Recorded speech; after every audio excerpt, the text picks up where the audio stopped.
Hoe maak je de roosters van de afzuigkap schoon? Door het koken komt er vet op de roosters. Met als gevolg dat spinnenwebben en stof gemakkelijk aan de afzuigkap blijven hangen.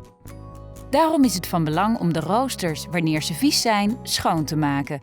Doe dit ongeveer 4 keer per jaar. Begin met het maken van een warm sopje in een emmer en leg een schoonmaakdoek klaar.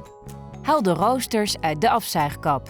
Pak de 2 handvaten vast, til het rooster iets omhoog en haal het rooster met een draai uit de afzuigkap.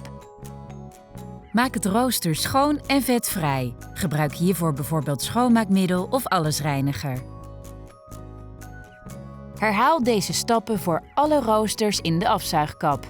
Maak ook de binnenkant en de buitenkant van de afzuigkap schoon. Plaats de roosters weer terug.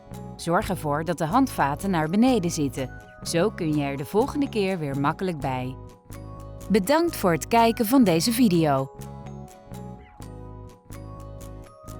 Heb je toch nog vragen? Neem dan contact op met de beheerder.